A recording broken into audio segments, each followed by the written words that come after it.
আগরতলায় থাকছেন কিন্তু অনেকটা কম টাকায় পেট ভর্তি করে টিফিন খাবেন, এটাই ভাবছেন? তো আজকে এই ভিডিওটা আপনাদের জন্য বা আমার জন্য, সবার জন্যই। এটা আমরা মধ্যবিত্তের জন্য। তো দেখুন, এখানে চন্দ্রপুর একদম মেইন রোডের সঙ্গে সাহা ফাস্ট ফুড একটা দোকান আছে। তো আমি এখানে প্রায় সময় টিফিন খাই। আমি বড় কথা বলতে পারবো না, যারা 5 স্টার তাদের জন্য না এই ভিডিওটা, যারা 5 স্টারে খেয়ে অভ্যাস তাদের জন্য না, আমাদের মতো মধ্যবিত্তদের জন্য এই ভিডিওটা।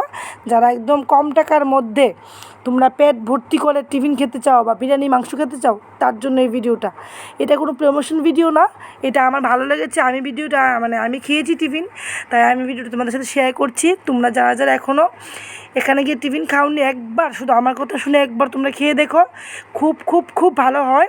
30 টাকা করে বিরিয়ানি মাংস আর 20 টাকা করে পুরি তরকারি, পুরি আর সবজি পাওয়া যায়। তো তোমরা যারা যারা মনে করো যে এখনও তোমরা এই দোকানে গিয়ে টিফিন খাইছো না, চন্দ্রপুর একদম মডেস্টানের সঙ্গেই একটু কুদ্দুর মেইন রোডের সঙ্গে বাম দিকে। তো তোমরা খেতে পারো, অনেকটা ভালো হয় রান্না, খুব ভালো। আর একদম কম প্রাইসের মধ্যে এর থেকে ভালো কোয়ালিটি বা এর থেকে ভালো খাবার হয়তো কোনোখানেই হবে না আমাদের চন্দ্রপুরে যেরকম দেওয়া যেত। আজকের ভিডিওটা এতটুকুই, নেক্সট ভিডিওতে দেখা হবে। আজকের জন্য টাটা।